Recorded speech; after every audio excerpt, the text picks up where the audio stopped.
Warning, the Stone Age Gamer includes a lot of bad language. Cover your mother ears.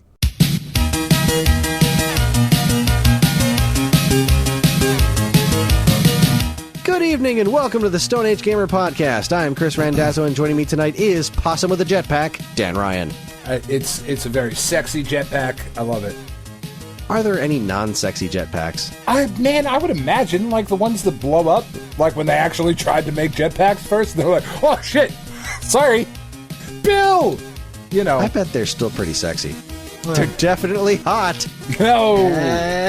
It's time for the August 10, 20, 30, 40, Oh, where we discuss notable game releases from decades past. How hyper is hyper fighting? Get your propeller cap on because the Stone Age Gamer Podcast starts now.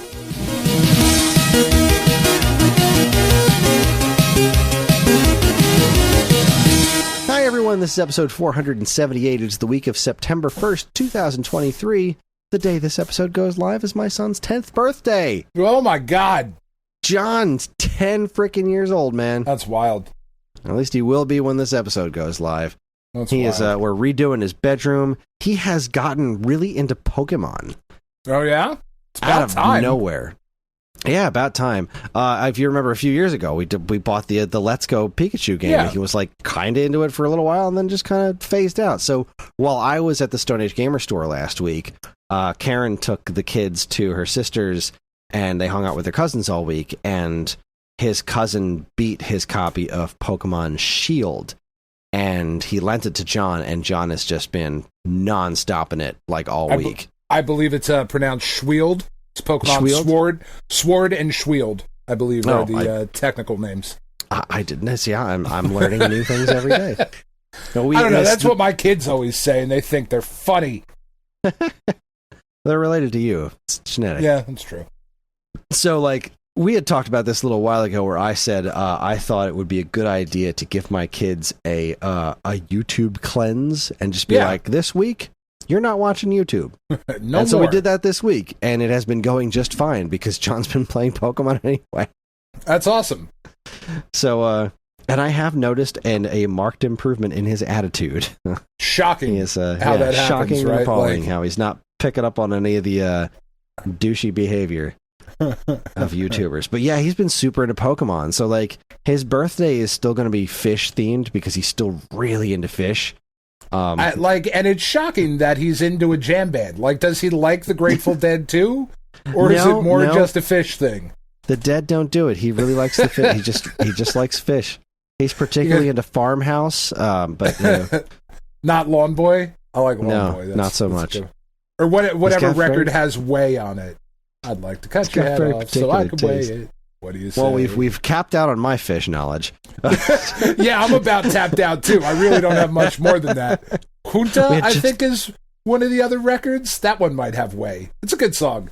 I don't know. We had just enough to sustain the joke. I think we did good. well. I'm proud of us. Good job. Move it along. Moving right along. So he's really into what he's having a lot of fun with right now is something that he tends to do with video games a lot, but it's been really entertaining watching it. Is we're like, he'll play the game, and then when we say it's time to stop playing the game, he'll go upstairs and he'll try to make as many things from the game as he can out of Legos.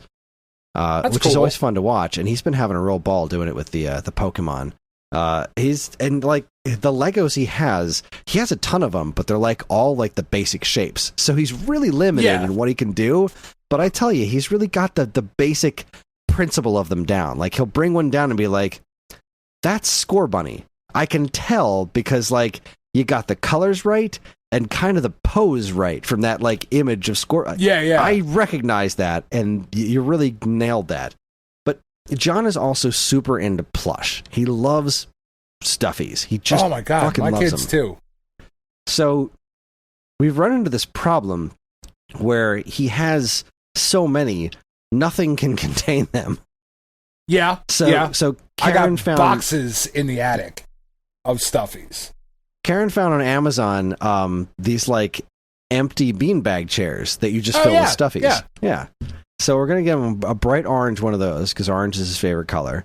But he really, really, really wanted a Gyarados plush.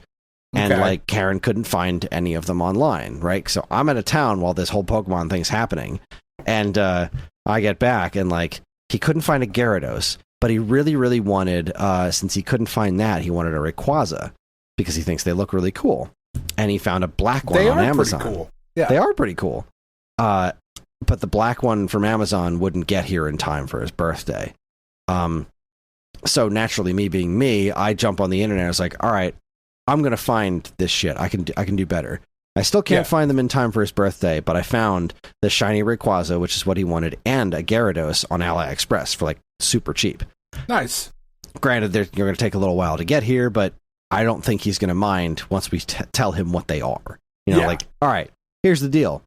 They're not actually here yet on your birthday, but these are the things you want. Because like, she was considering getting him the green Rayquaza.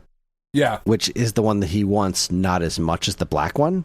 Sure. And I was like, if you get that for him, the first words out of his mouth are, this isn't the black one. And it's not that he's not going to appreciate the green one, but it's not what he wants. It's not the one he asked for. He's not going to mean anything by it, but he's going to hurt your feelings. Yeah. That matters. Like, that matters. But that does matter. It does matter. Like, and I don't think he's going to mind waiting. Knowing that it's coming? Yeah. I've always hated that thing of like, you should be grateful for whatever gift you get. Like, yeah, but like, there's still, you know, why did you get me a golf game for the NES? I'm an 8-year-old boy. I don't give a shit. Like, you know, like, it's cool that it's a video game, I guess, but you know, like, I know Tiff tells that story all the time of like, they got a Nintendo for Christmas when she was a little kid, and, you know, came with Super Mario Brothers and Duck Hunt or whatever, and legit, the other game that was wrapped up under the Christmas tree was golf, because that's what her stepfather liked. But it was like, but he never played it. It was just so that, like, if there was going to be a video game on, maybe he wouldn't be too mad. And it's like, well, what are we even doing here? Like, this is all very, very strange. Don't fucking do that. That's not cool. It's a gift for your birthday. You should get what you want. I agree. So I was able to get him those things. I'm pretty stoked about that. I think he's going to be thrilled. We're taking him to the Canada Aquarium. Oh, nice. We're redoing his bedroom because we're trying to go as all out as we can because it's his 10th, you know? It's a big one. It's a big deal. Yeah. Double digits. It's a big, hairy deal. Yeah. So, that's also going well. The Camden Aquarium is fucking great. It's really is. Great. We haven't been there in a couple of years, but like, damn, that place rules. He's going to love it. Yeah, it's really, really awesome.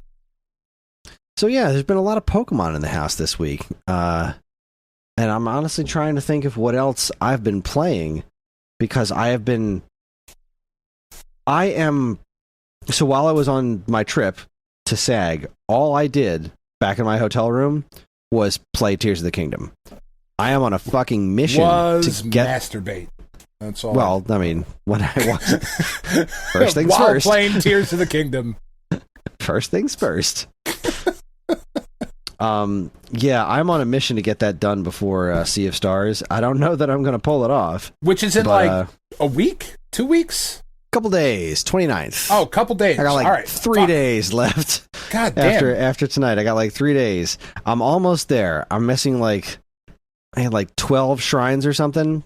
I'm just plowing through it as fast as I can to try to get these shrines done so I can get to the end of this game and just focus on Sea of Stars when it comes out, because I really don't want that and Zelda at the same time, because what's going to happen is one of them is going to fall to the wayside. Right. Like, I want to play Sea of Stars immediately, but like, I'm not going to be able to focus on it if Zelda's still there. Or if I start playing it, I'm just not going to finish Tears of the Kingdom for too long. I didn't go back to Advance Wars yet. Like, it's still sitting there because that's just the way I work. So I'm trying to avoid that happening. I'm trying to think of what else I've played in the last week or two that I didn't talk about. Like, I know I said I got Katamari, right? Yeah. So I mentioned that I got Katamari. What else have I played? I don't think I really got or did much else. I think I was really just focusing all my attention on Tears of the Kingdom. Oh, Vampire Survivors! That was the other thing. Vampire Survivors came out on Switch, and the update came out on the other things too, and I played exactly one match of it in multiplayer, and it's so fucking cool. That's awesome. Multiplayer Vampire Survivors is great. So it's like you can't there's no split screen, so it's like everybody has to stay on the same screen, and everybody can be revived. So like once somebody dies, all it takes is time. The other person just has to live long enough for the other person to like bust out of the coffin and then come back. So like your leveling up seems to be like it takes turns the way you level up. Like everybody takes turns getting the gems, and then it's their turn to pick a new weapon, and sometimes you'll have the opportunity to be like, choose this, and all 4 characters get leveled up instead of just yours or something. It's really fucking fun, and it seems to run just fine on the Switch. Now granted, I'm starting all the way at the beginning, so the weapons haven't gotten crazy yet, but everything seems to run just fine, and I keep looking at it every time I boot up my system. I'm like, I really just want to play around to Vampire Survivors. No, you will finish Tears of the Kingdom. Because like, I gotta say, it has slightly overstayed its welcome, and I don't mean that like I mean really slightly. Like there are certain things I'm doing now that feel like chores, because like I have now put in enough time into this game where I'm done with it. I'm ready for it to be done. Right. But I'm also not willing to stop until I get all of it, right? And I don't mean unlock everything. Like, I just want to do what I did with Breath of the Wild. I want to unlock all of the shrines. Yep. And then I'll be done.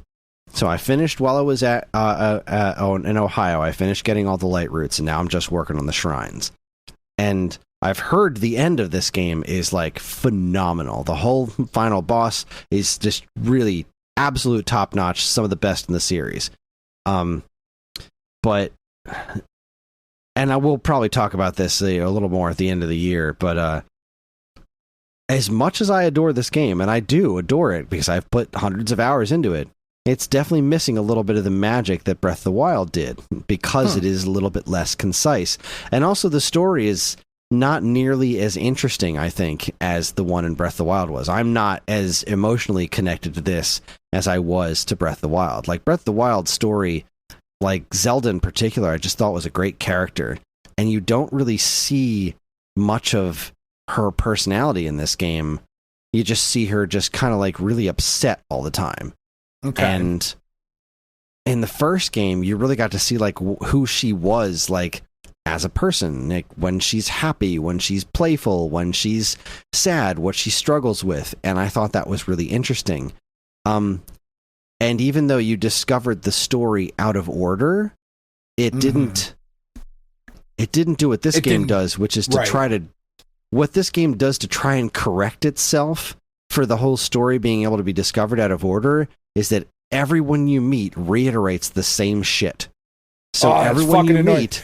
Did you know that Batman's parents were shot in an alley? Were they? I did not know that. Son of a bitch! So, like, is nothing that why in the game, he dresses that way?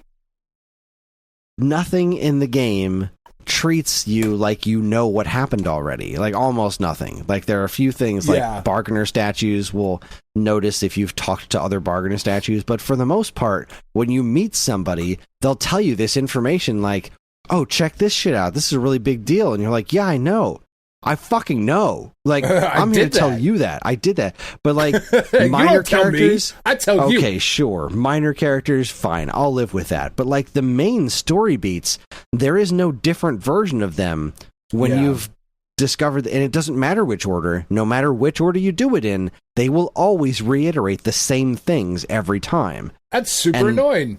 Yeah, that's super annoying. They should have recorded different versions of the story that take into account which order you're finding them in, right? Because if you're doing the main quest, there's only like 5 or 6 story beats where they do this. They could have very easily just kind of rewritten some of them to take into account the things that you've done already. But they didn't do that. And that's kind of obnoxious to me. There's also a lot of shrines that I'm finding annoying to track down. And maybe it's just because of where I am in the game, where I'm kind of ready to be done with it. But I find a lot of shrines like... So my goal was, in order to find the shrines, I'd find all the light roots first. Because light roots are in the depths, and all the light roots correspond with shrines on the surface. So I found it easier to see the light roots because, like, they're just glowing things in the depths. So I find that, and then I can mark that spot on the surface map, and like, okay, that's where the shrine is. But now I keep running into, I get there and there's no shrine because the shrine's underground. So I have to search the surrounding area for a cave. And some of these caves are really far away and incredibly tiny.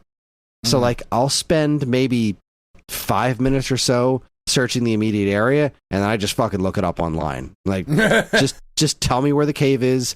Don't tell me how to access things. I'm not looking for a walkthrough on how to solve the puzzles. I just want to know where it is because I don't have the time or the patience to search everywhere. Like, I'm an adult. I have responsibilities. Tell me where this fucking thing is. I do think there might be a little too much to do in this game. It's just a little bit too thick. Although I am at the point now where like the Yiga clan guys will come out and so like I know you didn't really spend much time with Breath of the Wild, but there's this clan of ninjas that just fucking hate you. They're like, you, Link, personally. Like, their whole thing is to kill you and Zelda. That's their whole purpose. And these guys just show up out of nowhere. They'll just be disguised as regular people, and you go talk to them and be like, yeah, I didn't find this thing, but I found you, and I'm going to kill you. And, like, then they'll jump back and, like, do this thing. And what's great is, like, in the beginning of the game, it's kind of a threat, but by the end, they are no threat at all. So it's hysterical when these guys just show up laughing and like they're pulling out their arrows and like shooting them at me, and it takes like a quarter of a heart, and then I one-shot them. Nice. Oh, it's so satisfying because these guys are the fucking worst. But they're not as bad as the skeletons that come after you. They're the worst. They're the actual worst because all they are is damage sponges. They just show up and cost you weapon durability because the weapon durability is still there and it still pisses me off. So like these skeleton guys will show up, and I was playing it the other night, and Karen was cracking up at this because like these skeleton guys showed up. I'm trying to just go somewhere. The skeleton guys showed up. Some other bokoblins were there. Choo-choos started showing up, the little jelly guys, and then like the Yiga clan guy showed up. And like I'm just trying to walk where I'm trying to walk, and they're all attacking me. And like, all right, you have my attention. So I killed all of them, and I was like, I wish there was a way to send out a memo to the people in this game to say, you know, it's okay to just leave me alone. You can ignore me, and you'd be fine. But no, all these weak creatures coming out of the woodwork to try and kill me, and like, you can't even hurt me at this point. You're just in my way. I kill everybody. You just leave me the fuck alone. Just don't fucking bother. Just don't. It's one of my favorite things in Earthbound. Remember Earthbound for Super Nintendo? Once you reach a certain level, if the enemies are so much weaker than you, they will run away. They will look at you and be like, nope, I want nothing to do with that. Nope. Not fucking around with that shit. They're not worth the experience points, right? Because it's almost nothing. They're just completely out of your league. It's a waste of time. And that's how I feel about this. Except Keese. I will always fight Keese because they're super easy to kill, and you get eyeballs that work as homing missiles. Well, all right then. Yeah. So that's what I did. I just played Zelda, and I really wanted to get Quantum Recharged. I haven't done it yet, and I can't wait to get my box full of stuff from Stone Age Gamer because there's definitely stuff in there, and I've sold a bunch of things too. I sold a handful of the things I didn't sell at the convention. I'm trying to work my way through that just to clear up space and get it out of my life. Yeah, that's kind of it. Besides a couple of news stories that I really want to talk about. Well, what else have you been playing? Well, I've had a really an interesting couple of weeks. Not just because of things that I've played, but I will start with that. I was talking about it a little bit last week, but we have been playing just a ton of Mario Kart. Just the family decided this is what we're doing.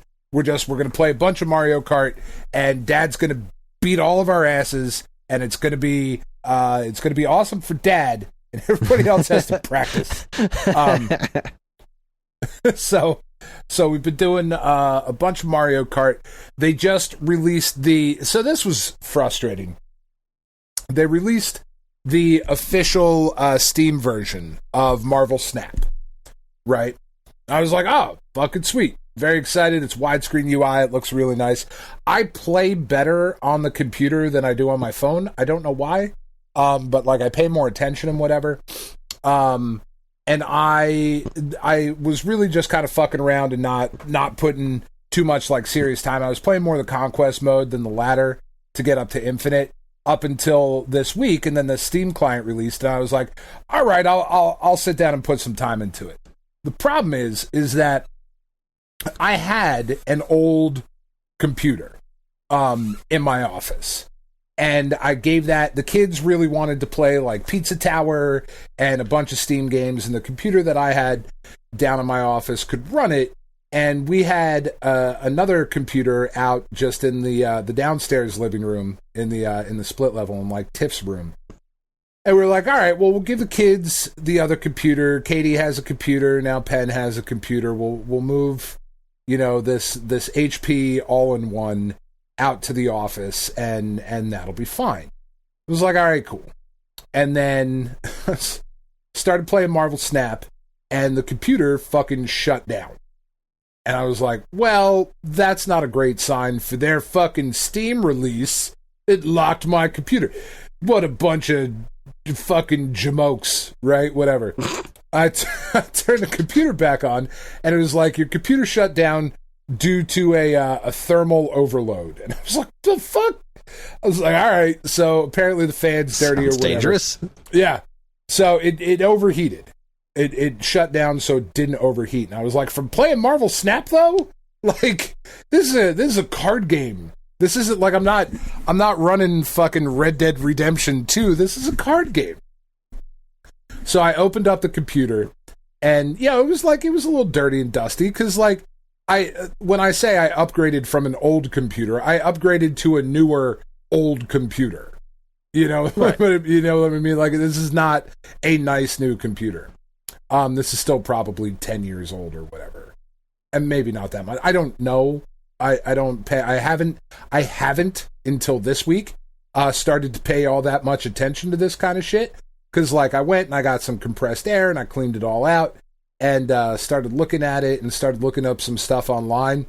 And basically everything I found about this computer was like, oh yeah, this particular model of HP is a piece of shit. And you are going to burn the CPU out. It is going to overheat because it sucks. And there's literally nothing you can do about that. And I was like, well, fuck, that's awesome. So I was like, all right, I mean, whatever. Let me just try and get in here and play a couple. Let me see. I cleaned it all up. I got all the dust out and all that stuff. Let's see if it works a little bit better. So I'm playing Marvel Snap, and I get like through a couple rounds, and I'm like, all right, it seems to be running pretty good. Like, maybe Red Dead Redemption would fucking overheat it, but maybe Marvel Snap is okay. And I'm playing, and in order to get to Infinite, you have to get 100 up to level 100, right? And I'm on level 99.3 or whatever, like level 99 with 3 cubes. I need 4 more cubes to get to level 100. And when you snap at the end of the game, it's worth 4 cubes. I'm like, all right. So I'm playing this guy or this girl. I'm playing this person, and I have definitely won. I know without a doubt that I have this won. So I snapped for my 4 cubes, and I was like, this is going to be awesome. I am going to get Infinite here on the computer. I've barely even like really thought about it. I'm putting in my effort now. I'm going to get it. And as soon as there's 6 rounds in a game, usually, unless you have Magic, that makes it 7, or TVA, that makes it 4. Doesn't matter. There's usually 6 rounds in a game, right? The cards start flipping over. I'm like, fuck yeah, I'm about to win. Boom. Fucking thing overheats again. I didn't get to see my victory. I had to check on the phone to see if I got to level 100, and I did, and it was super fucking anticlimactic, and I was really mad about it. It's like, god damn it. Like, imagine you get to the end of Tears of the Kingdom, and Ganondorf or whatever is giving his fucking, like, farewell speech or whatever, and your TV just shut off. You'd be like, well, I mean, yeah, Fuck. Well, it's over, but it's not what I was going for. That's not how I wanted to end it. So, and it's kind of a bummer that my computer is that. So if anybody has an old computer they want to send my way, feel free. A newer old computer than what I currently have, because I talked to my friend Patrick, who's been on the show a bunch of times. He did some work on that WrestleQuest game, right? The new RPG that just came out. That's basically like, what if Super Mario RPG was about wrestling instead? Mm-hmm. Like, okay, sweet. I say, hey Patrick, the worst you can tell me is no. Any chance you can send me a review code? You worked on the game, you did a little bit of shit. He was like, yeah, dude, I got you, but I can only do it for Steam. And I was like, well, I mean, I'll try it. Fuck. So I got the review code for WrestleQuest, and I played through a little bit, but that I actually, I heard the computer starting to be like, oh, fuck, I'm going to shut off. I'm going to do it.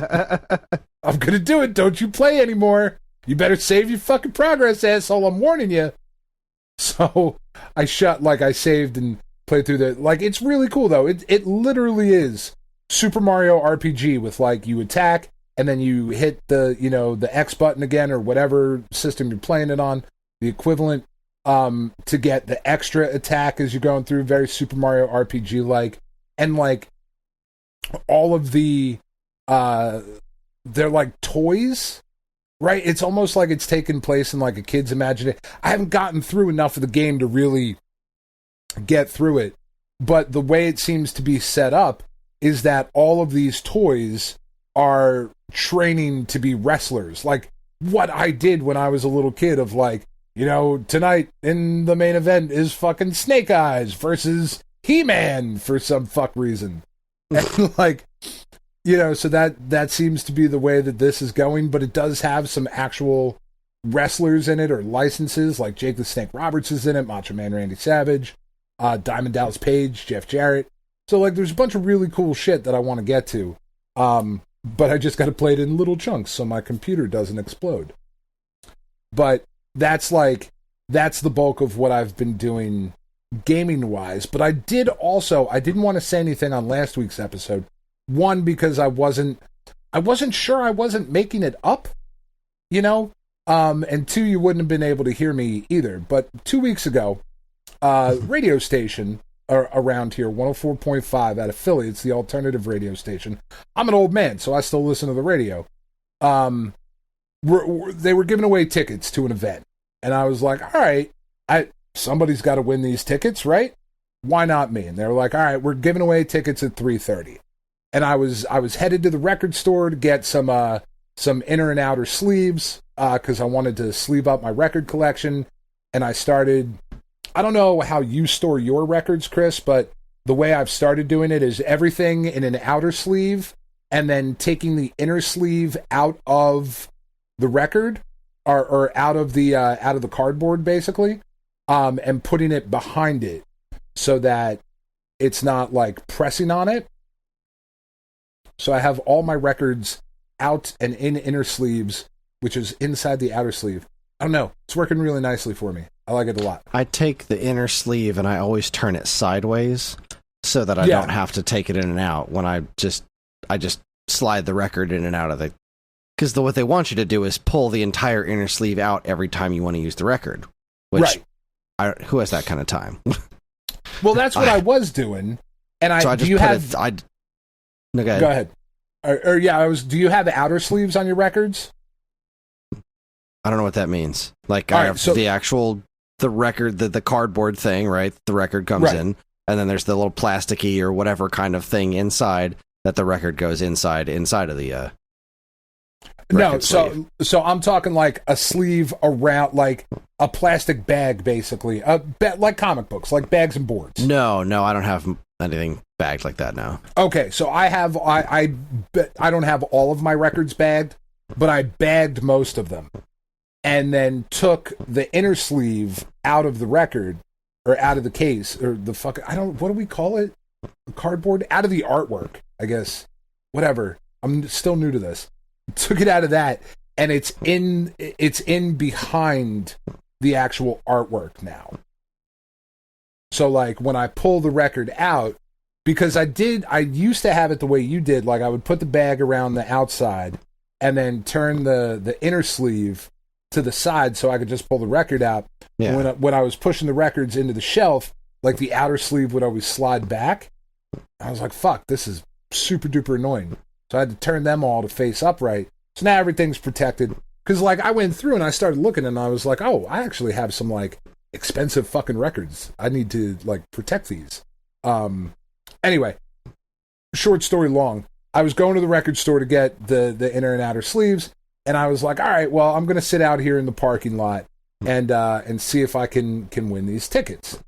And you had to be caller number 15, and I was caller number 8 the first time, and then the second time, the lady was like, hi, what's your name? And I was like, that's not what you said when I was caller number 8.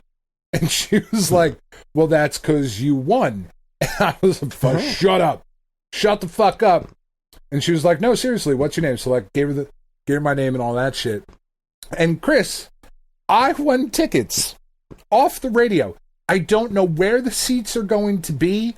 I don't care where the seats are going to be because I am going. The first night I am taking my daughter, Penn, because she wanted to go. Katie was like, no, I have no fucking interest in that.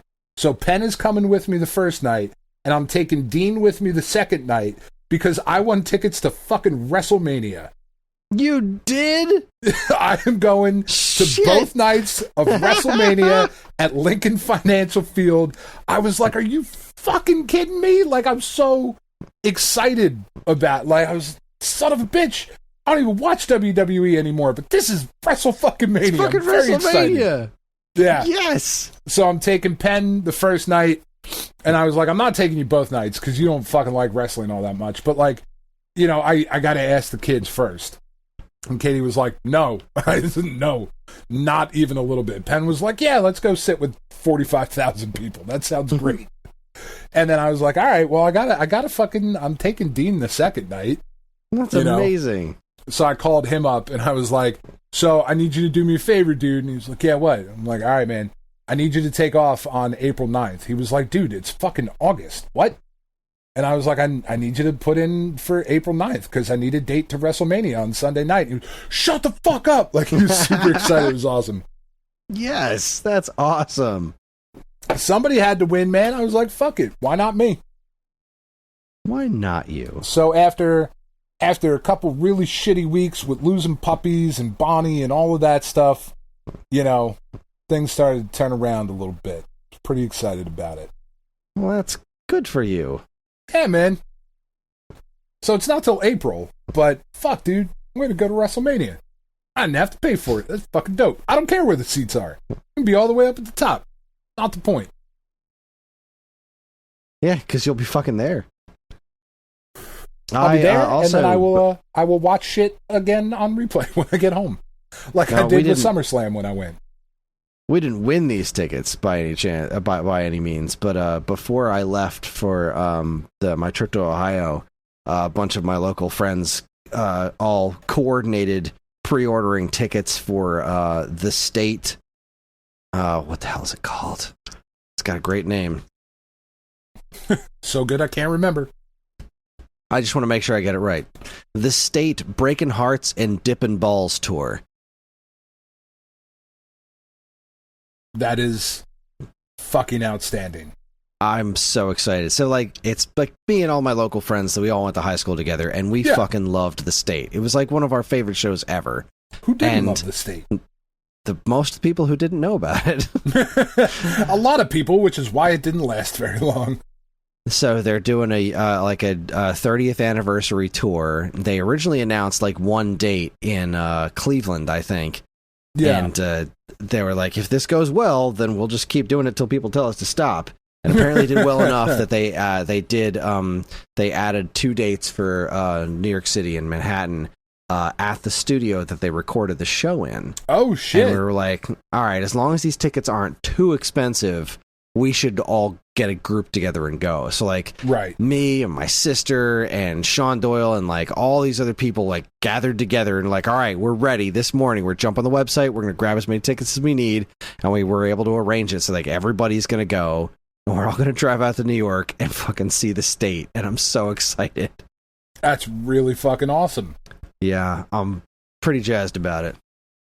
That's fucking awesome. Well, I mean, what a good week for us. Yeah, it's been nice. It's been nice to not have like everything falling apart for a change. Now, granted, that could change in a moment's notice. No, sure, sure. I'm not counting my chickens. I'm waiting for shoes to drop. I still haven't taken care of that bathroom water issue. Like there's still problems. Maybe you might want to look at that. I'll look at it, no question. It's going to get looked at, but it is not an immediate death-defying concern. So, like, taking care of everything I can until I can take care of it. Like, we're going to get there. But I mean, I got a Sawzall. You want me to come fucking start cutting holes in your roof? I'm ready. I've already told you. There's what that will do is only make things worse. What I need is a professional. I know when I'm licked, and I know when I'm not. I am professional with Jace. That you are. Oh, also the first 2 episodes of Ahsoka were great. But I only watched the first one. I haven't watched the second one yet. I just haven't had time. Because that's the other thing I did. I painted the dining room and the kitchen this week. Because it was just time. It's like, it's one of the nicest things that you can do, because it's so easy and it's relatively affordable, and man, it just makes the biggest fucking difference in the world. And if it sucks, you just do it again. Like, you just try another color in a couple years. I recommend everyone paint. Painting is wonderful. What we have actually discovered, right, so we have this carpet in our living room, and it's not great. It's carpeting, and it was fine when we moved in, but then we got a dog, and now it's becoming less fine as time goes on. It's just not holding up to the dog's claws, especially when she gets frisky and wants to like really start scratching at the floor and waving her butt around. She the gets the zoomies and shit, and well, she doesn't get zoomies. No? Naga doesn't zoom. No, there's no running. What she does is that she'll get feisty and kind of like go up to Karen and wagging her tail, and she's asking for butt scritches. Yeah. So you start scratching her butt, and then she starts same thing to Tiff. Grinding her. She starts grinding her face into the ground and like wagging her butt a lot and just digging into the carpet, just scratching into it. It's not what you want. Which is, of course, does a lot of damage to our shitty carpet. Yeah. So, on a lark, I was like, all right, well, we're going to need to do something about this because I've been hiding it pretty well for the last year or so, but it's starting to become noticeable. Like, it's just starting to look scuzzy in here. What can we do? I wonder what's underneath this carpet. Right.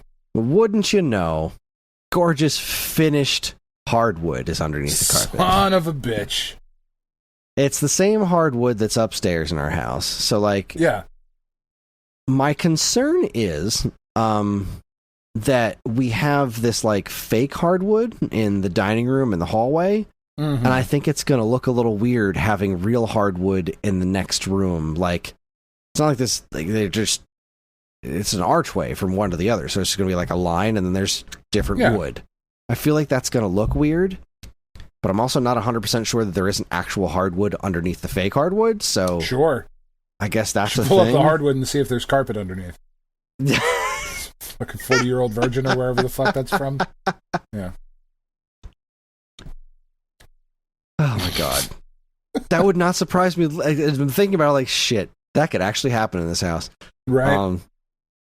But, so yeah, that's kind of what I'm worried about right now. Like, I want to take up the carpet in the living room. Obviously, it's a project that we're going to have to spend some time doing. We have other things we need to get to first, but I want to take up the carpet in the living room. I'm concerned that there's damage to the hardwood, which is why they carpeted over it. But I'm also like, I mean, it seems...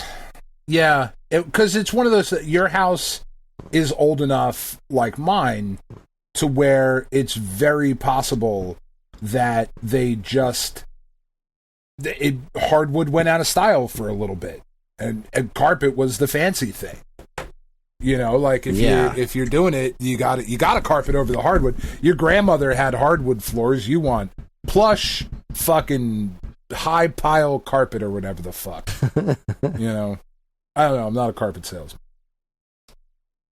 I'm not either, but I'm very interested in seeing what's under there. The problem is, like, once we do it, we're not going to put it back. Like, we can't put the carpet back. No, that is one of those once it's done kind of things. Yeah, so, like, we kind of have to be prepared to, like, maybe... Well, that's the other thing. Even if it is, like, if there's some nastiness in the middle of the floor, we'll just put a rug over it. Because we have to put some rugs down, otherwise Naga's just going to be skating everywhere. She's already... Which is super funny. I'm not going to lie. It's funny, but she's pretty miserable. Watching this puppy I have right now try to run around the house, and not really know how his legs or hardwood work is fucking hilarious. This poor dog has no traction, but the hardwood also goes all up the stairs. Like, I also decided to, like, pull back a little bit on the stairs, and there it is. It's on all the stairs too. So we can get rid of all this gray carpet, which is great. But we just have to be prepared for... We also have to get something for the stairs. If we're going to take the carpet off the stairs, which we want to, we need to put something on there that Naga can grip, because otherwise she's not going to be able to use the stairs. And you want it for you too. Like, we have hardwood stairs going upstairs in our house, and we have little fucking, like, carpet rectangles. Yeah, that's what you have. I forget what it's called. Things you can, like, adhere just these little carpet rectangles to the steps themselves. I think that's what we want to try to figure something out like that. Because if we rip up all the carpet off of the floor, just having the carpet on the stairs is going to look weird. But something we'll figure out. That's what we have: tile in our kitchen, carpet on the stairs going downstairs, and then hardwood floor downstairs. Like, it's just carpeted stairs.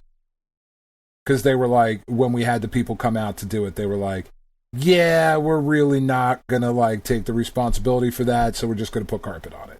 I was like, all right, fine, whatever. Yeah, I feel like just having hardwood stairs is going to hurt me. You're going to fall down them at some point. Yeah. Like, you just are. Like, you're going to be walking around probably in, like, a colder month with just your socks on or something, and you're going to fucking slip. Like, it's just... They're actually not 100% safe.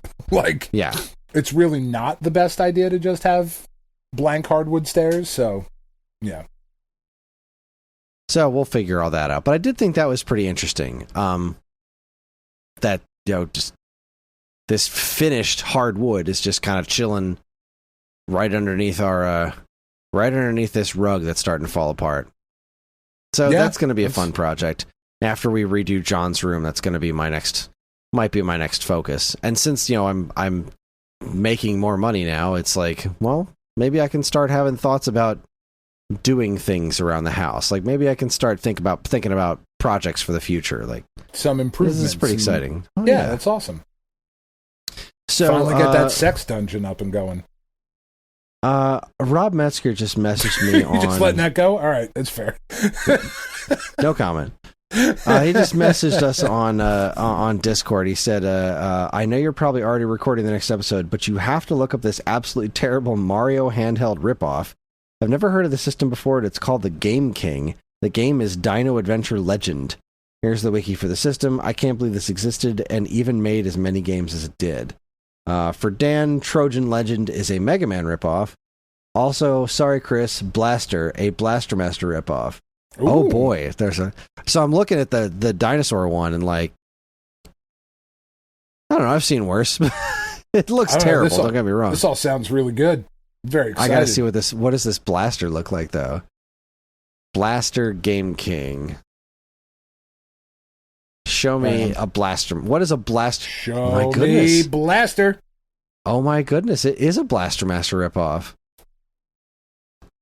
Oh my god, it starts off with, like, the tank driving into the screen, just like Blaster Master. And you're a little jumping tank shooting robots. Holy shit, this is a legit Blaster Master ripoff. That's awesome. Can you get out of the tank too? The music's not terrible.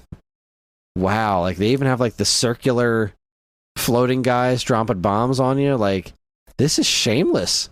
It's amazing. They weren't fucking around. The little ceiling things, like, wow, this is really just like, we're just going to take Blaster Master and we're going to do it.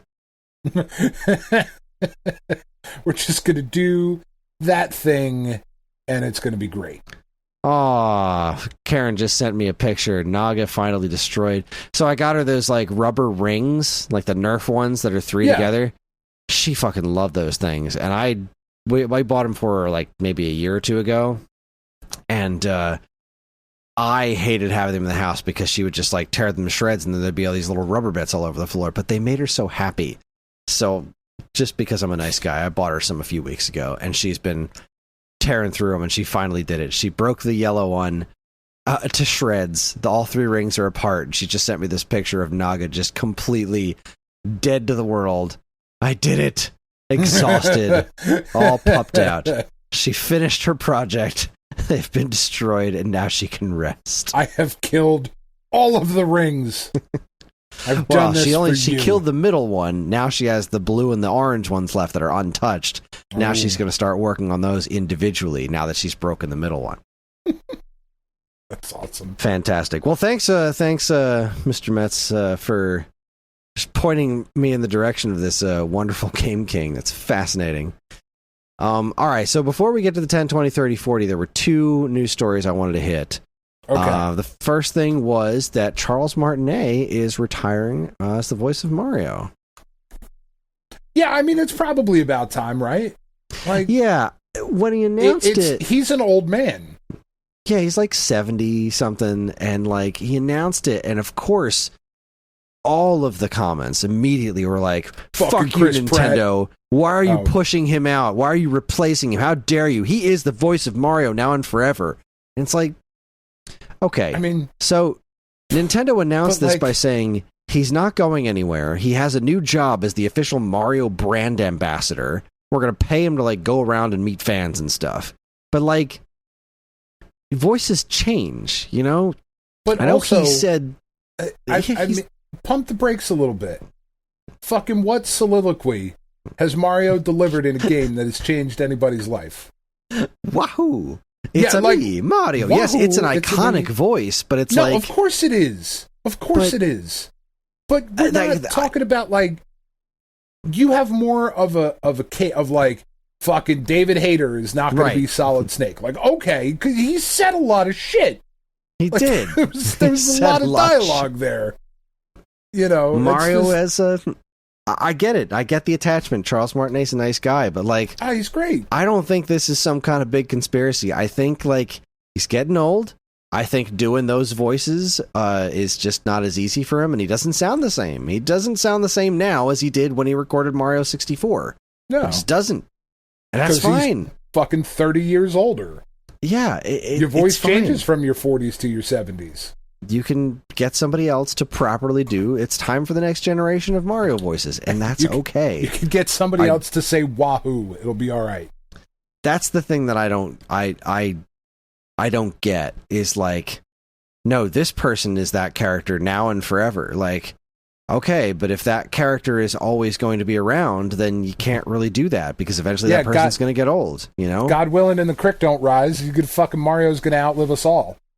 Like, yeah, or we're all Harrison Ford is Indiana sphere Jones because they never made any other Indiana Jones, right? But if they did, they have to. They have to if they're going to make more River Indiana Phoenix. Jones. Yeah, River Phoenix. That's true. He was young Indiana Jones, and then he died. Yeah. And nobody gave a shit. Nobody was like, it's fucking Harrison Ford. You can't have fucking young. Or maybe people did. I don't know. We shouldn't have the internet. Really around back then. We shouldn't have it. It's not worth it. I was kind of dumbfounded by how many, like, I mean, obviously there's like a very large contingent of like people with serious Nintendo hate boners right now. They're just very happy to point out any, like, they're so anti-consumer. They're so evil because they don't let me use all their shit for free. Like, Okay, to an extent, you're not entirely wrong. They are overzealous in protecting their IPs. I get it. They're well within their rights to do that. It's not mean. They're a business. I get it. I don't love it all the time, but like, I don't think they've crossed too many lines. They've crossed the lines a couple of times with like YouTubers and things like that being a little overzealous and taking down music that they're not going to sell anyway, things like that. But yeah, for the most part, they're not one of the evil or corporations out there. So maybe cool your fucking jets. You know, you want to take a corporation to task, you jump on your Ubisoft, you jump on your Activision, you jump on the folks out there that are genuinely doing evil to the world. Right. Charles Martinet, we don't know if it was his decision or Nintendo's decision. We just don't know. And it doesn't matter. It really doesn't matter. It's not our business. Yeah. It is what it is. So the other news story that I thought was interesting was the Atari 2600 Plus. Have you seen this thing? I have. I'm curious as to I'm very interested. Why? In it. I mean, I'm not against it.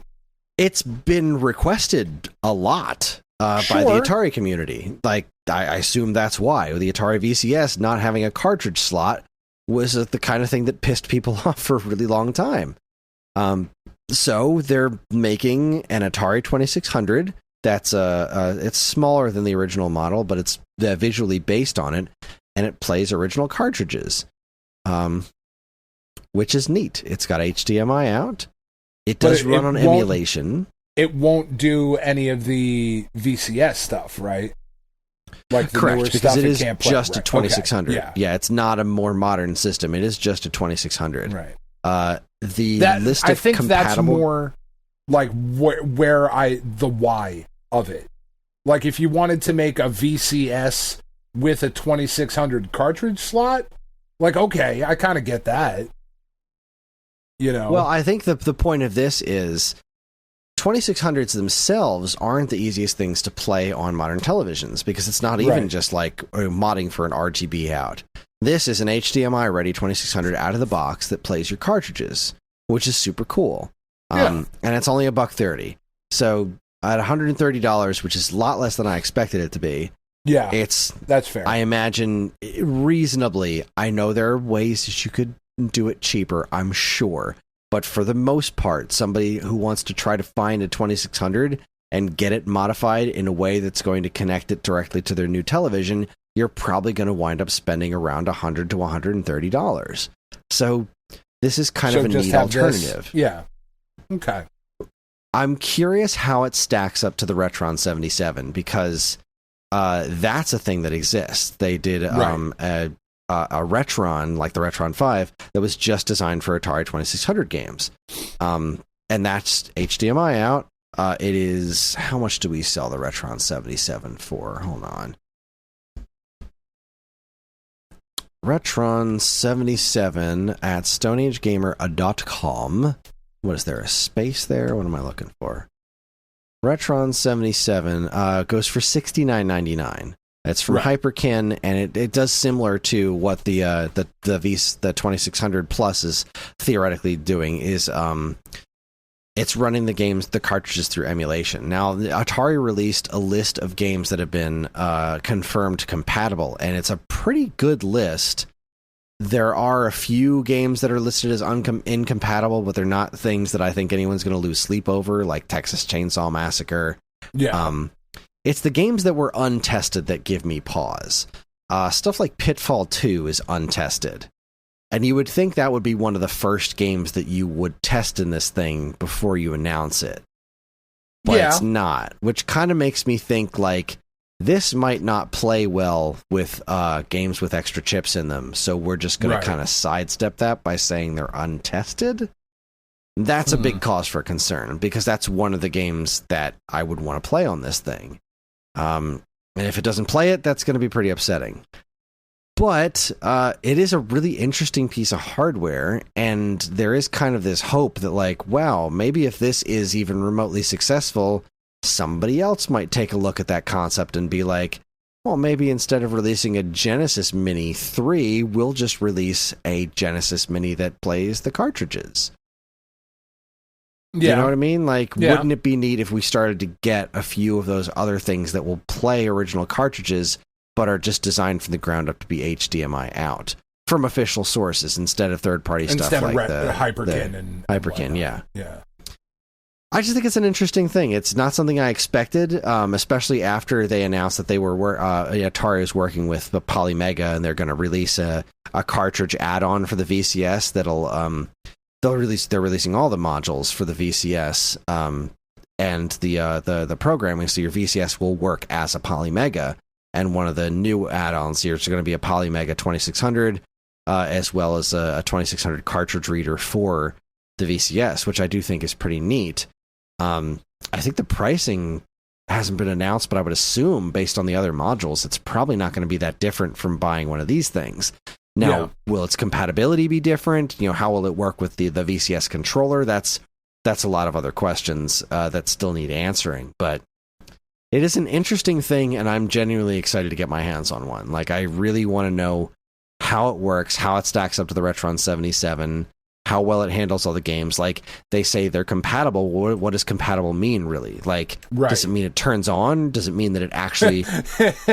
Can I actually play them? Or I can run the thing, but does it sound right? Does it look right? Does it have visual glitches? Like, how well is it being emulated? That's a pretty serious question. Does it have an SD card slot somewhere for firmware updates? Because you've got games, that would be great. If it doesn't, that would be sad. But if it does, then theoretically more compatibility could be, ironed out in the future. And it also does 7800 games, which raises another couple of questions, because so far there is no 7800 controllers for this thing. It's just a new joystick and a new paddle.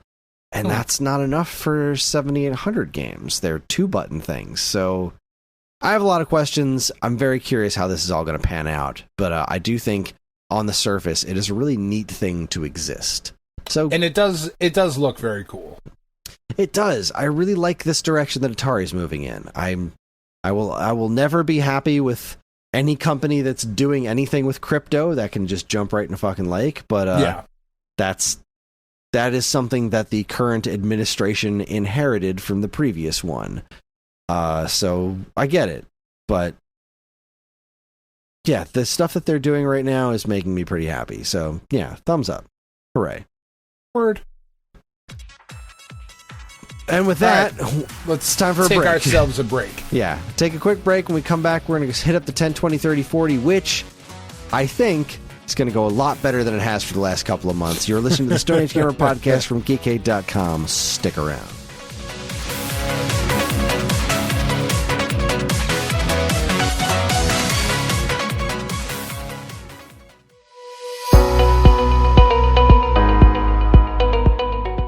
Hi everyone, Chris here. Podcast listening is free, but podcast creation is not. That's why the Geekade Patreon exists.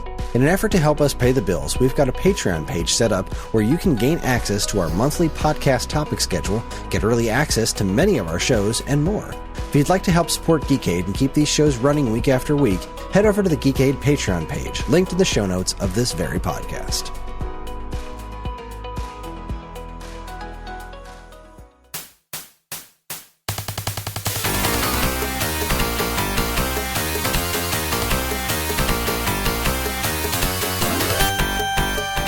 All right, we are back, and it is time for the August 10, 20, 30, 40. This is a segment where Dan and I, once a month, look back at important releases from decades past, 10, 20, 30, and 40 years ago. We're going to start with the 10. The 10 years ago, August 2013.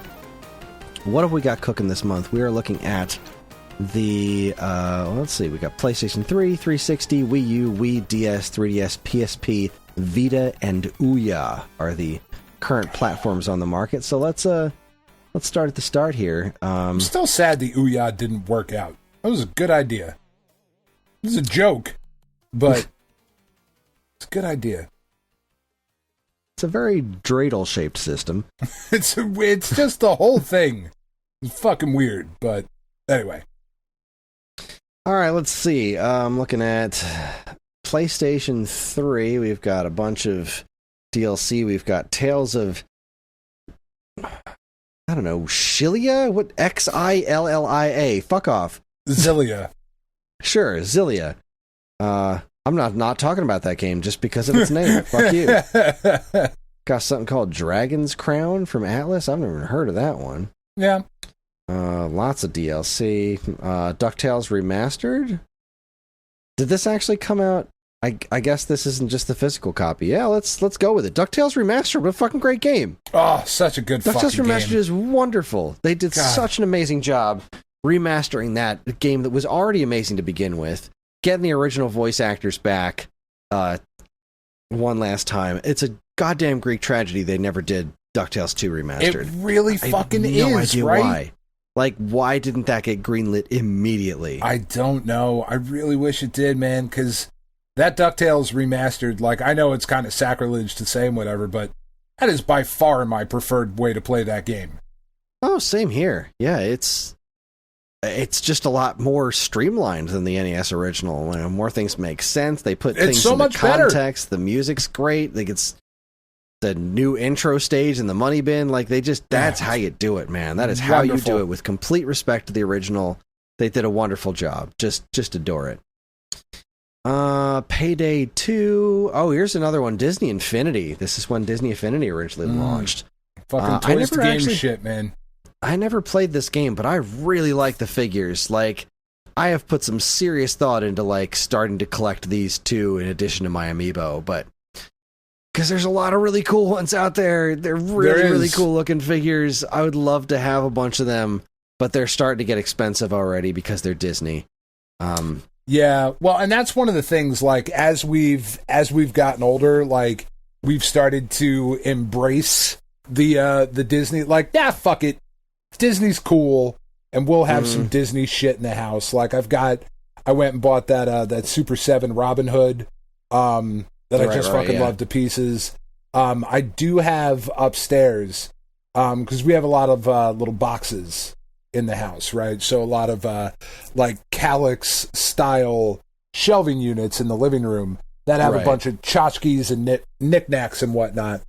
And there's these Jim Inesco does these designs for, they're like statues for Disney. They're like resin statues that are painted or whatever. And we have a bunch of those, and they're really fucking cool. Like, I got one originally when we took the girls to Disney, a bunch of years ago or whatever, because they had Elliot from Pete's Dragon. And I was like, well, there's no fucking Elliot merch. You know what I mean? Like, that just doesn't exist anywhere.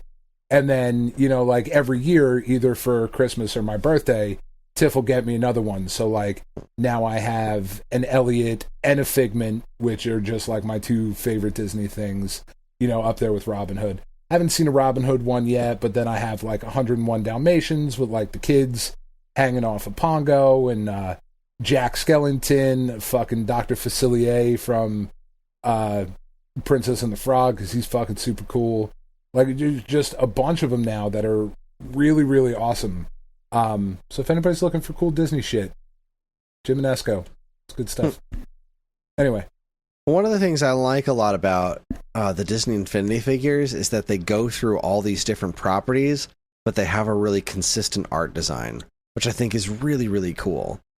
So, like, you've got your Marvel characters, your Star Wars characters, your animated Star Wars characters, and your regular Disney characters, and they all have a consistent art style. They all look right together.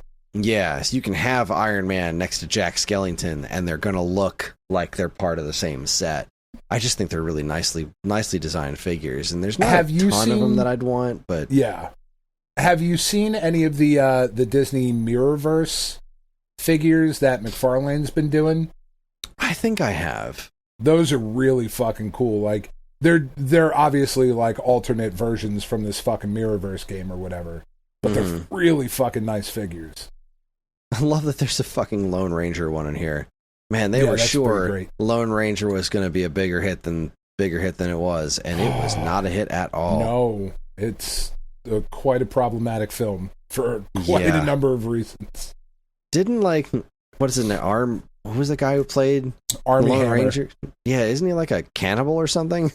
He's something fucking weird. I don't know if it's cannibalism, but let's go with that. That works. It's really distressing.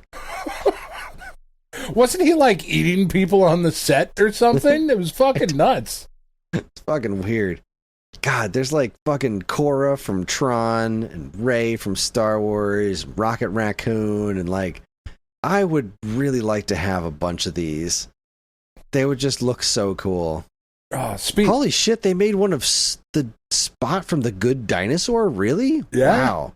Speaking of movies real quick, I didn't do it all in one day, but I talked about it a little bit last week of going through the Rocky movies. And this week, I just didn't have time, but I did watch Rocky 5 this week. And God, it's worse than I remembered.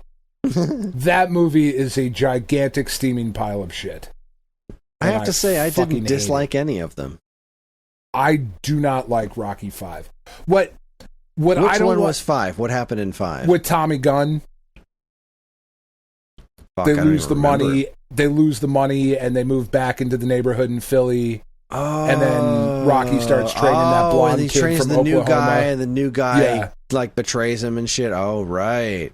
Yeah, like a bunch of things happen way too quick without enough story, but also way too much story. Fucking sucks. And what's so frustrating about that movie is it starts off so strong with Rocky in the shower and telling Adrian that, you know, my hands are I can't get my hands to stop shaking. And then he looks at it like he's just kind of staring off into the distance. And he said, I just want to go home, Mick. And it's like, oh my fucking God. Like, it's just so heartbreaking. You know, this character that you've been on this journey with this whole time. And then this movie. This journey with all day. And then this movie just takes a fucking giant shit all over it. I fucking hate Rocky 5. And I didn't get to watch Rocky Balboa yet because I'm fucking back painting. But anyway, Rocky 5 sucks. Don't watch it. All right, back to PlayStation 3. Sorry. Yeah. August 2013, we got a Splinter Cell Blacklist, which I don't remember. It seems to have a pretty good rating, but I don't really remember much about that one. Saints Row 4, The Bureau, XCOM Declassified. And I think we're about done. Oh, Madden 25. Spelunky came out. Spelunky's great. Well, it came out on PS3 anyway. Yeah. Lost Planet 3. Oh, shit. I forgot they did a third one of those. That didn't go over too well. Lost Planet 1 and 2 were like pretty good games. They were cool. Pretty well liked, and I remember people didn't like the third one all that much, and clearly they didn't because there hasn't been another one since. Yeah. Killer is Dead. Something called Arcania, The Complete Tale. It's sitting at a 42 Metacritic rating. No, it's not great. And that's it for PlayStation 3. All right, I mean, DuckTales remastered. Yeah, DuckTales remastered is a big ball of win right there. Spelunky is pretty cool. Yeah, okay, not bad. What about the Xbox? What about the 360?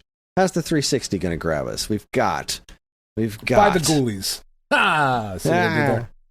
Payday 2, Mark of the Ninja Special Edition, Disney Infinity. Mark of the Ninja is pretty cool. It was a pretty Saints fun Row game. 4, Splinter Cell, The Bureau. Oh, that very divisive Flashback remake. Oh, yeah. Timely for this podcast. Madden 25, Lost Planet 3, Killer is Dead. Oh no, Ninja Turtles Out of the Shadows. That game broke my heart. Yeah. I never actually played it because it got such bad reviews, and like they made a Turtles game. Fucking what was it? Platinum, I think, did this one. Yeah. Oh, it was Red Fly Studios. Maybe this isn't the one I'm thinking of. I thought it was Platinum. I need to look this up a little bit more. TNT Out of the Shadows 360. Talk to me about this. Out of the Shadows was Red Fly Studios and Activision. I guess it wasn't them. So what game is this? This is the one that's based on the comic book, right? No, is this based on the movie? The Michael Bay movie? Let's see. Although not a direct adaptation of the 2012 Ninja Turtles animated series, it's heavily inspired by the show. Okay, so this just isn't the same game I'm thinking about. Okay, well, fuck them. Apparently it's not very good. They Apparently fucking it wasn't a look winner. real ugly in the game. They really do. They look like actual turtles. And that's like, that's don't where, do that. where like the Michael Bay movie fucked it up too, is like you made like actual turtles though. You made them look like monsters. Yeah. Don't do that. Which would be cool, but like that's a very different thing. Yeah. All right, and that's it for 360. So we're at about the same as, except I didn't see DuckTales on here. So Yeah, no maybe DuckTales, no Spelunky. yeah, Fuck you, 360. not a great month. How about Wii? How about the Wii? Wii U. What did Wii U do in August? Pikmin 3, fucking win right there. That's a big one. Pikmin 3 is great on Wii U. Yeah, Disney's Planes. that's a great fucking game. I gotta move to another page here. All right, so we're at Pikmin 3. We're off to a good start. All right, Wii U, you're doing well for August. What else you got for us? You got Angry Birds Trilogy. We got Phineas and Ferb. We got DuckTales Remastered. All right, we got 2 wins. We got 3 wins with Disney Infinity, right? Because I still think Disney Infinity is an overall solid thing, especially for the time. Splinter Cell Blacklist came out on Wii U as well, huh? Check you out. Pokemon Rumble U, and that was it. That's a pretty solid month right there. Between DuckTales and Pikmin 3, we're looking pretty solid. Then you got Disney Infinity and Splinter Cell Blacklist. Seems reviewed pretty well. The Wii U version getting a 75 rating. That's only 1 point below DuckTales Remastered. Which DuckTales Remastered sitting at 76 is a goddamn travesty. How dare you? It really, like, what were you looking for? Yeah. What do you expect? All right, so, solid. Not bad for Wii U. How about Wii? What did the original Wii have for us in August? It had Disney's Planes, Angry Birds Trilogy, and Phineas and Ferb, and Disney Infinity. Yeah, okay. Moving along. I don't like that. Original DS. Very similar situation. Planes, Phineas and Ferb, and Lego Legends of Chima. This is original DS. We're really in shovelware territory on the original DS. There's just not much going on there anymore. It's fine. The system's been out for ages. What about the 3DS? What about its replacement? What do we have? We have Disney's Planes. We need to move on to another page. What do we got? Disney Planes. Come on, do me one better. Give me something big. Smash Bowling. Oh, there it is. SteamWorld Dig. SteamWorld Dig right next to Mario and Luigi Dream Team. That's nice. That's a big fat double shot right there. Phineas and Ferb. My Western Horse 3D. Fuck yes. Barbie Groom and Glam Pups. Yes. Disney Infinity Toy Box Challenge. A lot of digital schlock, and that's it. All right, yeah, that's pretty good. Fucking SteamWorld is so good. SteamWorld Dig, Mario and Luigi Dream Team. Those 2 games alone make it a decent month for 3DS. So 3DS, those are pretty PS3, great. And Wii U having good months. Not amazing, but pretty good. The original PSP still kicking with 1 release, Sweet Fuse at Your Side. All right. I don't know what it is, and I don't care. How about the Vita? I don't know that. What's Vita cooking up in August? We've got Soul Sacrifice, The Prince of Cats, and The Lord of Flies.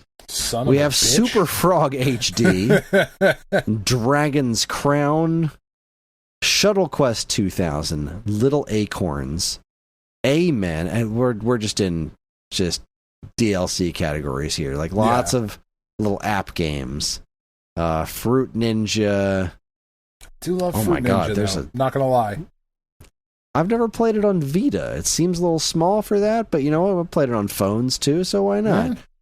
I am not seeing anything of consequence here, so...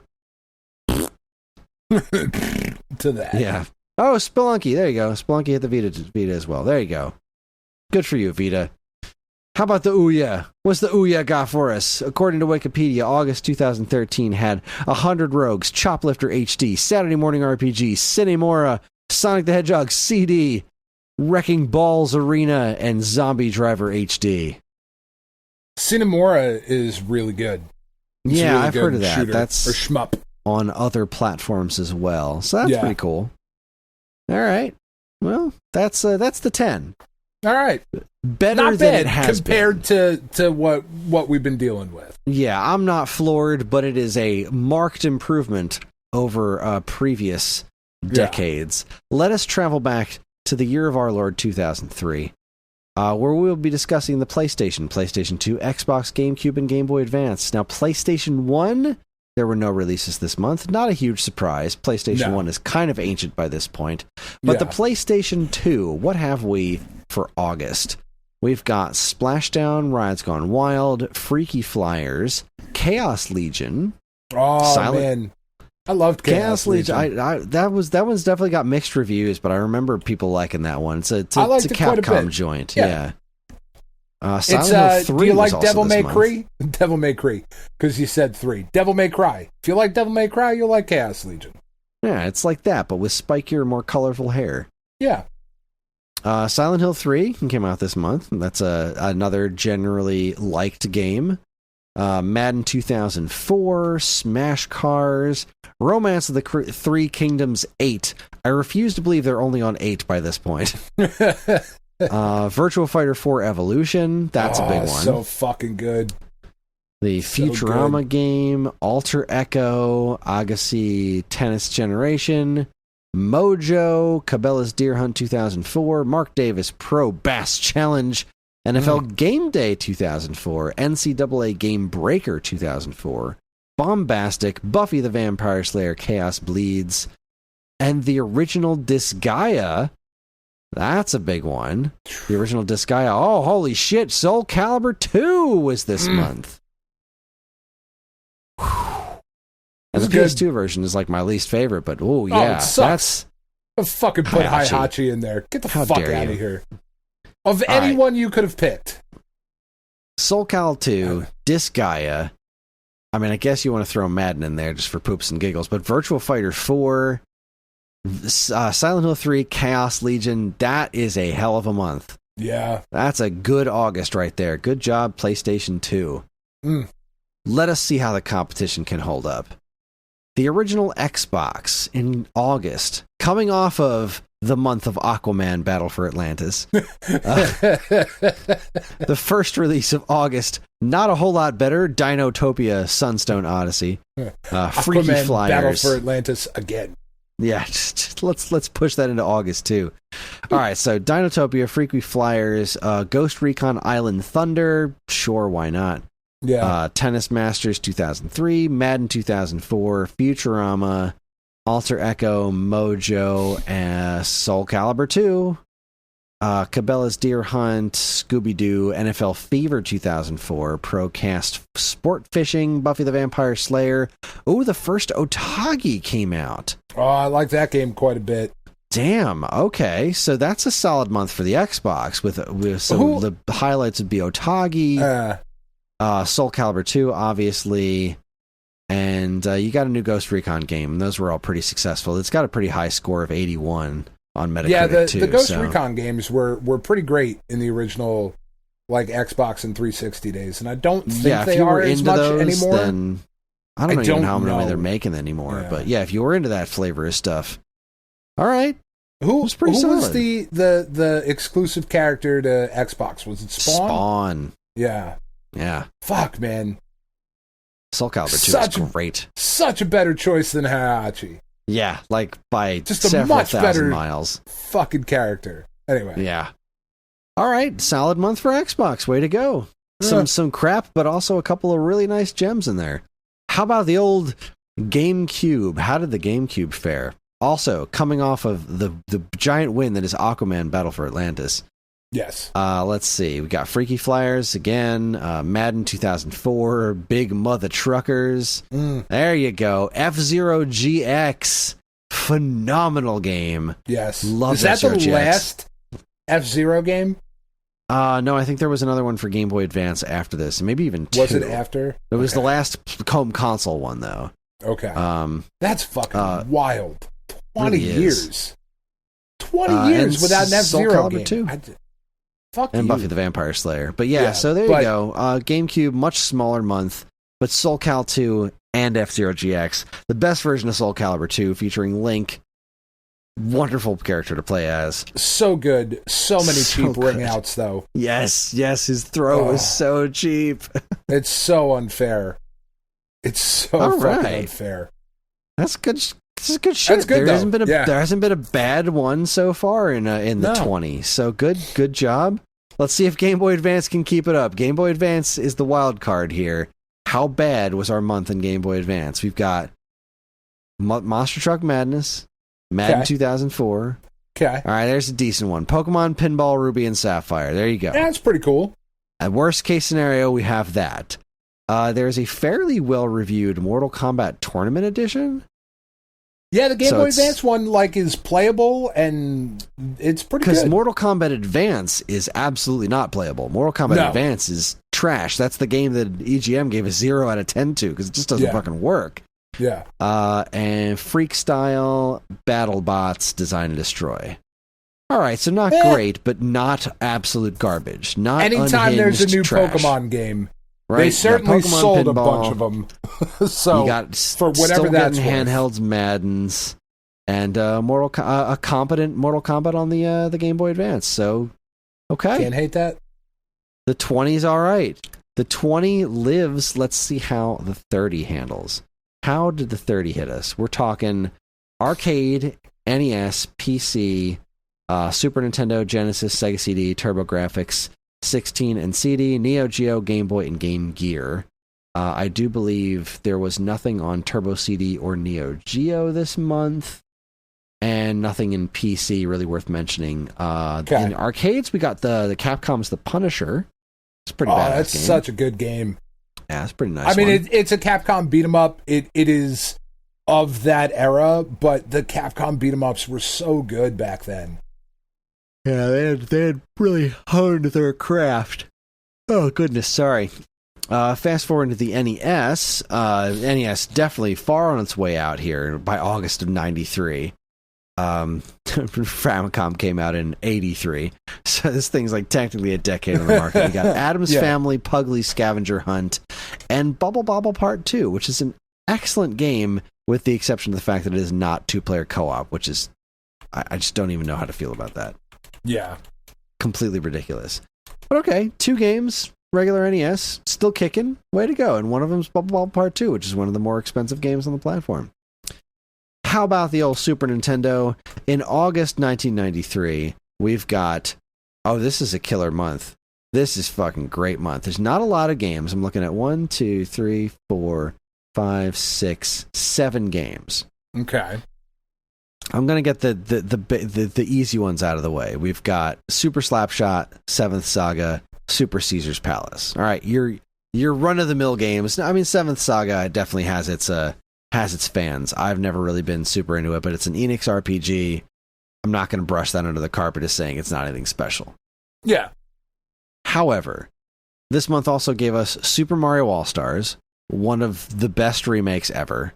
Yeah. Top Gear 2, a phenomenal sequel to one of my favorite racing games. Street Fighter 2 Turbo Hyper Fighting, and Final Fight 2. Hot diggity damn, that is a nice month. That's pretty good. That is a good month. Even if you throw Seventh Saga in there for your RPGs, Mario All-Stars, Top Gear 2, Hyper Fighting, and Final Fight 2. Goddamn. Yeah, it's pretty good. Yeah, good month for the Super Nintendo. How did the Genesis stack up to the Super Nintendo? Let's find out.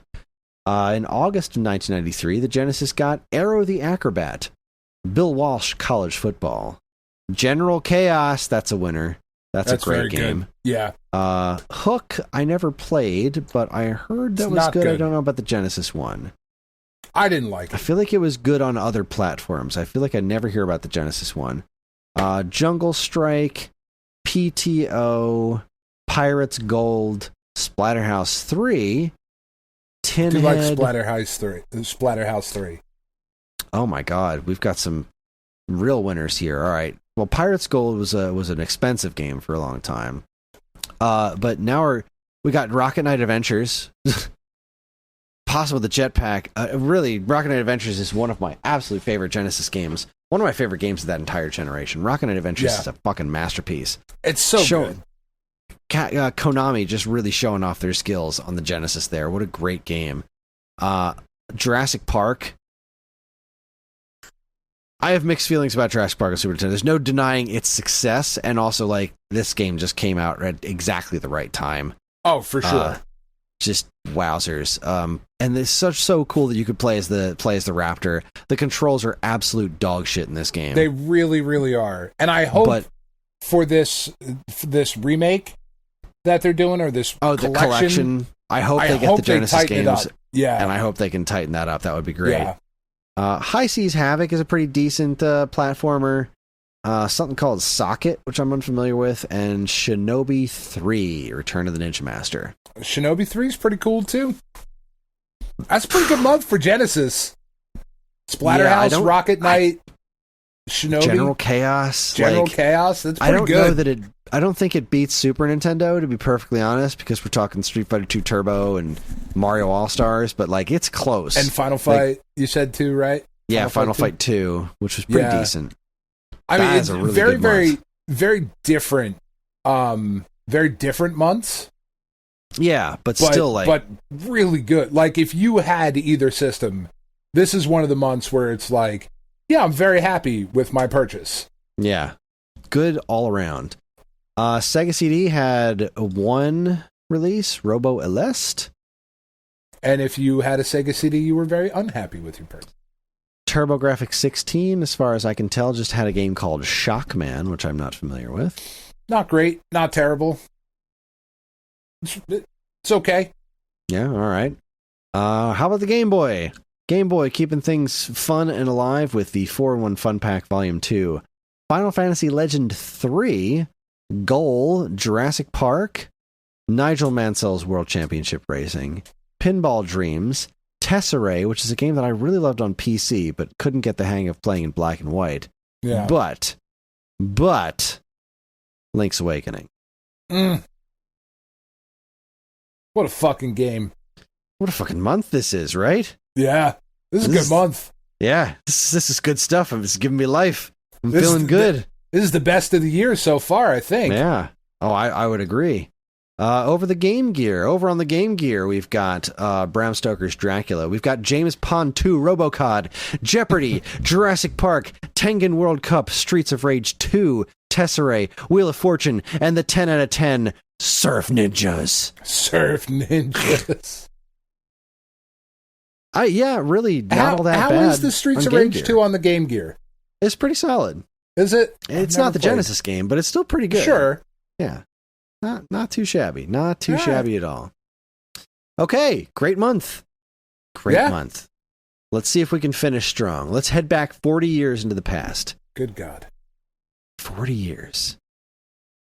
1983. Oof. I hate that. In the arcade... I really do hate that. I really do. The arcade, we had the propeller cap wearing Junior Pac-Man, which is pretty great. It's a very solid arcade game. I like Junior Pac-Man a lot. Yeah. That was the only one that jumped out at me as far as arcade games go. I'm also going to say while I'm on this page, I'll jump into the Game & Watch. Got Rain Shower, Popeye, and Snoopy. Unfortunately, the Odyssey 2 didn't get any releases this month. So let's head over to the Atari 2600. In August 83, we've got the Activision Decathlon, the port of Battlezone, Fathom, Mogul Maniac, Pole Position, and Tooth Protectors. Excuse me 1 minute. I need to run to the bathroom. I'll be right back. All right. I mean, I also feel that way about Tooth Protectors. Like, I hear that game and I'm just like, I gotta go rub one out too. That is 100% what Chris is going to do. Like, don't be fooled that he's like, oh, I'm well ill. I have my stomach's all schmoncy. Nope, Tooth Protectors, 2600, rubbing one out. 100% what's happening. So, fun mental image for everybody while you're working or eating. I'm sorry. If you're eating right now, I apologize. This is like, there's been a few masturbation jokes this week, and I don't know. I don't know what that's about. But I'm tired. See, the thing is, guys, chat is what the YouTubers say, or the Twitch streamers. I don't know, I've been watching some Twitch streams this week, too. There were like some Marvel Snap drops. You had to like watch 6 hours of a fucking dude play. So I just put the fucking thing on, just left it on, and still got the Twitch rewards. Like, these dudes went on and played Snap for like 6 hours, and they're constantly referring to everybody's chat. Anyway, listeners, chat, friends, we're all friends here. I'm tired, as I am now. I'm just tired this week, and I apologize for my salty behavior or language and lowbrow, low-hanging fruit humor with masturbation jokes. You fall back on, on the classics, and I got to laugh when I was, 7. So, do you make masturbation jokes at 7? I don't know. It's weird. It's a weird thing to think about. Now you guys are thinking about it. Very strange. I don't really know. Just starting to ramble now because I don't know how. It all depends on how much Kris has been getting at it, because it might be a little bit, might only be a couple minutes. We'll see here. Oh, you guys tell me a story. Why don't you tell me something that's going on? Oh yeah, really? Like, that's what we'll do. You guys, all right, start telling me a story, and I'll start responding to you guys. Oh yeah. No, that's cool. That's cool. Yeah, I'd heard. Oh, no shit. That's awesome. Yeah, right on. That's very cool. Yeah, no, I was going to, but a thing, you know how it is. Those things, they happen to get in the way. It's whatever. Yeah, no. Yeah, no,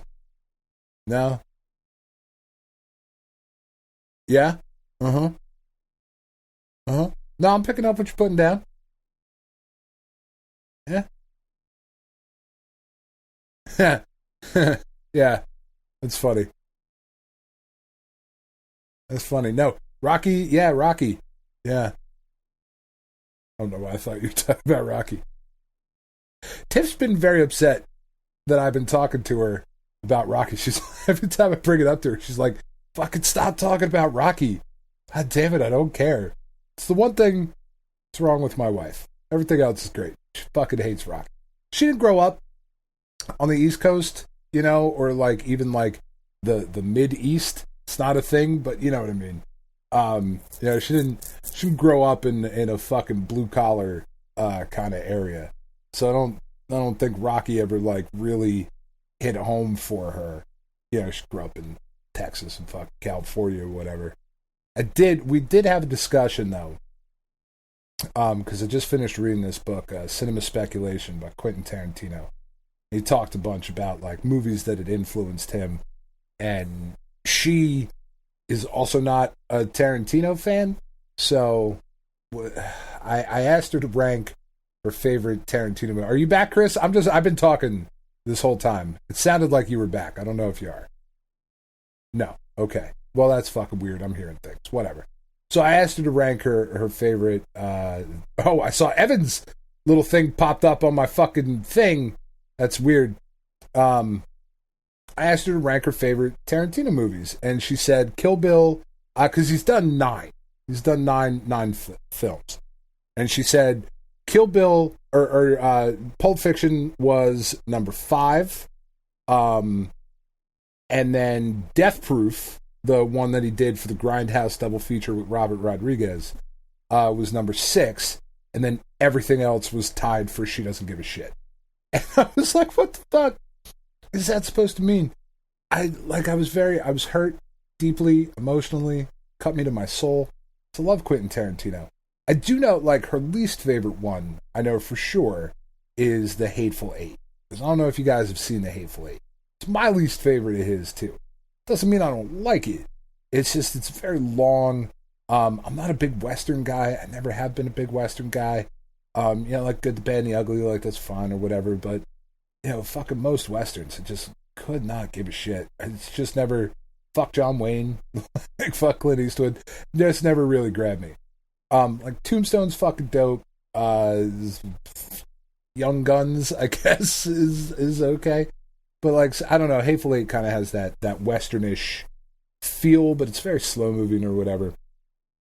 I don't know. So I think this question that I pose to you, the listeners, if you are Quentin Tarantino fans, how would you rank Quentin Tarantino's movies? I will tell you my list next week, because I don't want to like influence your list right now. If Evan even leaves this in, which he probably will. Usually when Chris has these little masturbation breaks in the middle of a podcast, and I just fucking talk for a while, he usually leaves them in. I think, I don't know, I don't listen to the show. So I should, but I don't. It's weird, because I know some people like listen to their podcast and they listen back and critique themselves and that sort of thing. And maybe I should do that. I don't know. It's just never been a thing. I don't ever want this. The reason I don't do it is because I don't ever want this thing that Chris and I have been doing for all this time to become something different than what it is. And if I go back and listen to the show and start critiquing what I'm doing, then I feel like there will be a lot of like bullshit that would come from it, of like, you know, trying to prepare material to bring to the show, and not in a way of like researching a news story or like, oh, I had this thing that I wanted to talk about and taking notes on a game or whatever, but you know, like preparing material, like writing jokes almost to bring up on the show. Which there, to be fair, there are some things that come up every now and then where I'm like, oh, I gotta fucking remember to mention that on the podcast. But it's things that come up in like daily conversation and life and interactions and whatnot with my kids or my family, or just something I saw online, whatever the case may be, where I'm like, oh, I want to mention that. It's not really writing for a podcast though, which maybe we should, maybe I should, I don't know. Maybe that's the thing that we would do a little better. I feel like that would kind of fundamentally change, you know, what Chris and I do though. I don't know. Anyway, rank your Tarantino films 1 through 9. So you've got Reservoir Dogs, then Pulp Fiction, Jackie Brown, then Death Proof, Kill Bill Volume 1, Kill Bill Volume 2, Inglourious Bastards, Django Unchained, and Hateful Eight. I think that's chronological order. Doesn't matter. But those are the 9 movies that he's done. Unless I'm missing one. I don't think I am. I don't think he's done 10 yet. Is there something that I'm forgetting? I'm going to double check while we're doing this. I don't know. Or do you guys even like Quentin Tarantino? I will say, if you are interested at all in like movies from the 70s, that you should definitely check this book out. It was a really, really cool book. Fucking Once Upon a Time in Hollywood. Woo-hoo. I am missing that one. Wow, I've talked this whole time, Chris. Good for you. I have not stopped. Yeah, I was just challenging the listeners to rank Quentin Tarantino movies, and I missed one. Once Upon a Time in Hollywood. How very dare you? Just movies that he's directed, not necessarily written. Right. Because that's like, there's a lot of other stuff there that he's written. Like he wrote, he got a writing credit on Natural Born Killers, but it's not at all his story. All right, let's wrap this up. This up. Yeah, anyway. All right. Atari 2600, good stuff. Pole Position port was great. Battlezone was pretty solid, and I like the Activision Decathlon. What do we got on Intellivision here? Popeye, Empire Strikes Back, Tutankhamun, and Zaxxon. I don't know how those ports were. I don't know. I love Zaxxon, though. I cannot imagine that being good on Intellivision. I cannot imagine it is. No, definitely not. 5200 got the 2600 adapter and Kangaroo, where the ColecoVision got Miner 2049er, Mr. Do, Nova Blast, Popeye, Qbert, and Time Pilot. That is a fucking great month for the ColecoVision. Yeah, it is. Not for nothing. I know you got to go and wrap it up, but that is a great ColecoVision month. That was good. All in all, I'm very happy with this month.